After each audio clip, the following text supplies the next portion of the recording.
स्वागत है मित्रों। आज के एपिसोड की शुरुआत में दिखाया जा रहा है जिंग होंग के क्लासरूम के सामने अपने हाथों में एक लव लेटर लेकर खड़े होकर खुद से ही कह रहा था कि मास्टर जिया और सीनियर यॉन तो किसी काम के नहीं निकले। उनकी दी हुई आइडिया से तो होंग तो भाग गई, पर कोई बात नहीं, अभी जो भी करना होगा वो मैं ही करूँगा। आज मैं होंग को अपना दिल का बात बता दूंगा।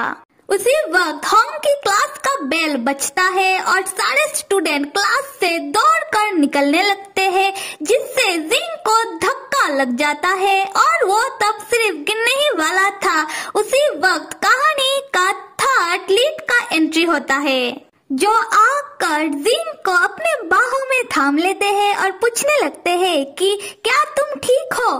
जिंग तुरंत ही उठकर कहता है कि हाँ मैं ठीक हूँ। तो चलो अभी जान लेते हैं कहानी की थर्ड लीड के बारे में। ये भाई साहब जिंग की यूनिवर्सिटी के आर्ट क्लास के टीचर है। इनका नाम है मिस्टर क्यू और हम इन्हें मिस्टर क्यू ही बुलाएंगे, ठीक है। साथ में ये जिंग के थर्ड लव एडवाइजर है, मतलब थर्ड लव गुरु। और जैसा कि मिस्टर क्यू देखने में बहुत ही हैंडसम है, तो आर्ट क्लास के सारी ही लड़कियां उनके पीछे दीवानी है। अभी आ जाते हैं वापस स्टोरी में, जहाँ जिंग होंग को उसके क्लास में से बाहर निकलती हुई देख लेता है। तब जिंग अपने हाथों में लव लेटर लेकर दौड़कर होंग के पास चला जाता है और वो होंग को लव लेटर देकर आई लाइक यू सिर्फ कहने ही वाला था, पर उससे पहले ही होंग जिंग को अपने सामने देखकर वो जिंग का हाथ पकड़ के पूछने लगती है कि जिंग क्या तुम मेरा एक चीज में मदद कर सकते हो। तब हम देखते हैं कि होंग जिंग को अपनी आर्ट क्लास ले जाकर उसके हाथों में एक डमी पकड़ाकर उससे कहने लगती है कि वो इस डमी के साथ एक रोमांटिक सा पोज दे, जिसको देखकर आर्ट क्लास के बाकी स्टूडेंट ड्राइंग कर पाए। तब आर्ट क्लास की सारी लड़कियां चमकती हुई आंखों से जिंग की तरफ देखते हुए कहने लगती है कि क्या ये लड़का पोज दे पाएगा। जिंग घबराते हुए कहता है कि हाँ मैं कर लूंगा। उसके बाद हम देखते हैं कि बेचारा जिंग डमी के साथ रोमांटिक पोज देने की कोशिश करने लगता है, पर उससे एक भी पोज हो नहीं पा रहा था। उसी वक्त मिस्टर क्यू आर्ट क्लास आ जाते हैं और जिंग को अजीब अजीब पोज करता हुआ देख लेते हैं और कहने लगते हैं कि ये क्या कर रहे हो, ये कैसा पोज दे रहे हो। फिर मिस्टर क्यू जिंग से कहने लगते हैं कि एक काम करो, तुम मेरे साथ आओ और आकर रोमांटिक सा पोज दो, जिससे सारे स्टूडेंट ड्राइंग कर पाए।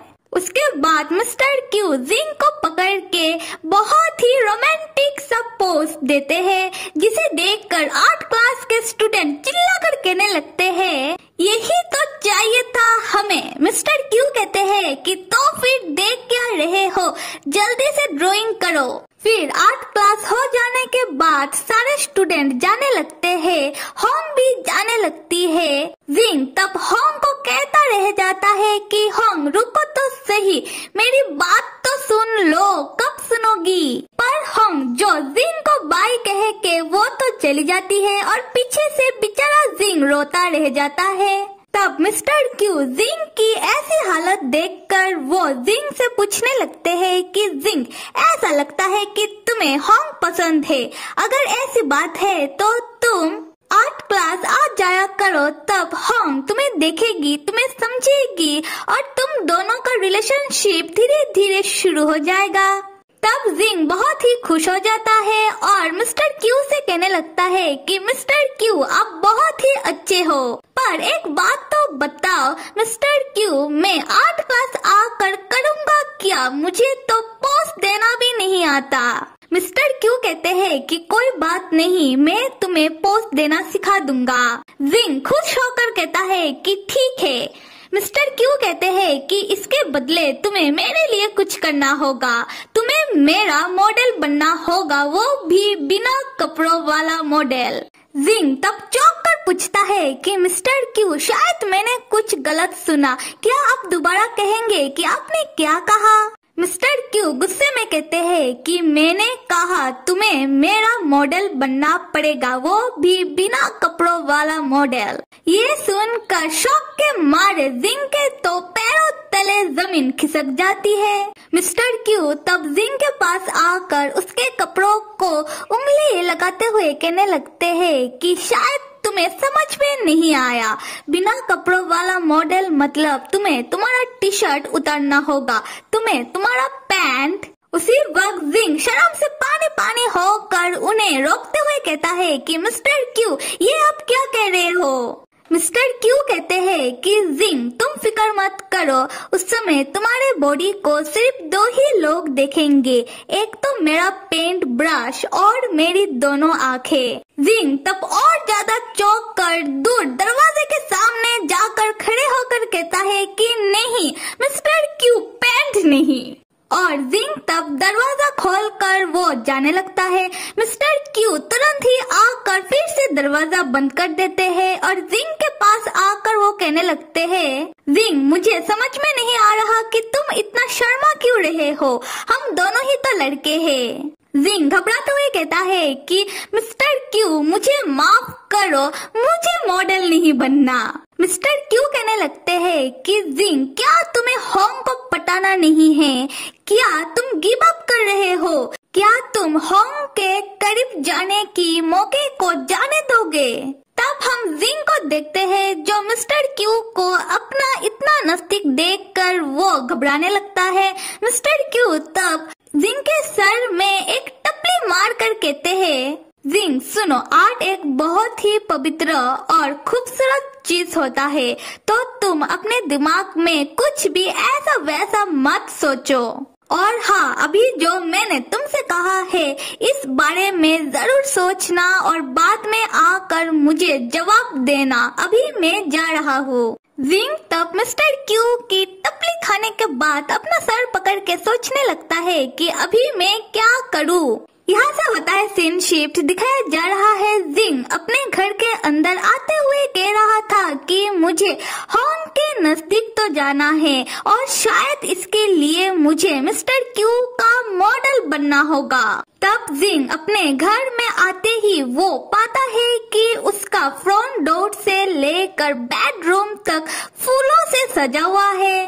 जिंग तब फूलों में से चलकर वो अपने बेडरूम तक जाने लगता है, ये कहते हुए कि इतने सारे फूल मेरे घर में कैसे आए होंगे। तब हम देखते हैं कि मास्टर जिया पहले से ही जिंग का इंतजार जिंग के कमरे में कर रहे थे और उन्होंने ही जिंग के लिए जिंग के घर को फूलों से सजाया है। जिंग तब अपने कमरे में जाते ही मास्टर जिया किसी भेड़िए की तरह जिंग के ऊपर झपट कर उसे उसके बिस्तर में गिरा देते हैं और उसके ऊपर चढ़कर कहने लगते हैं कि जिंग मास्टर जिया को देखकर चौंक कर पूछता है कि मास्टर जिया आप। मास्टर जिया कहते हैं कि जिंग क्या तुम्हें ये सारी फूल पसंद आया, आज रात तुम मेरे हो। जिंग कहता है कि हाँ मास्टर, फूल तो बहुत ही सुंदर है और मुझे ऐसा कुछ आज दिखाने के लिए आपका शुक्रिया।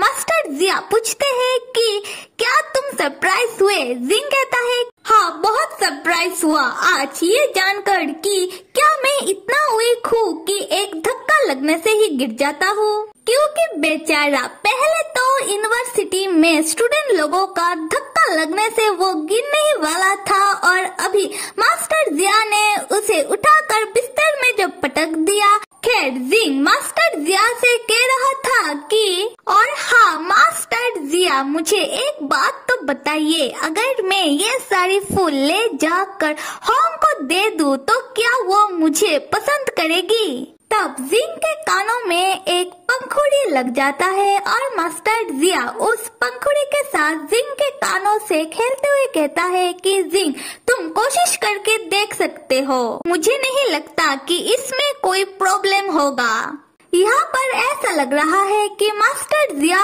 को ये बात पसंद नहीं आई कि जो फूल वो जिंग के लिए लेकर आए हैं, जिंग उन फूलों को होंग को देने की बात कर रहा है। खैर फिर मास्टर जिया जिंग के कानों में से पंखुड़ी जियो को फूंक मारकर हटाने लगते हैं। जिंग हंसते हुए कहता है कि मास्टर आप ये क्या कर रहे हो, मुझे गुदगुदी हो रहा है। तब मास्टर जिया जिंग की लिप्स के साथ खेलने लगते हैं।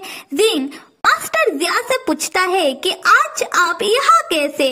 मास्टर जिया कहते हैं, जिंग कुछ दिनों से हम नहीं मिले तो मुझे अच्छा नहीं लग रहा था मेरे लिटिल स्टूडेंट। और जिंग एक बात तो बताओ, मुझे ऐसा क्यों लग रहा है कि तुमने अपने लिए दूसरा कोई नया मास्टर ढूंढ लिया है। सो देन मेरे प्यारे मित्रों, आप सब लाइक, सब्सक्राइब और कमेंट करना तो बिल्कुल भी मत भूलिएगा। Till then stay with me and see you.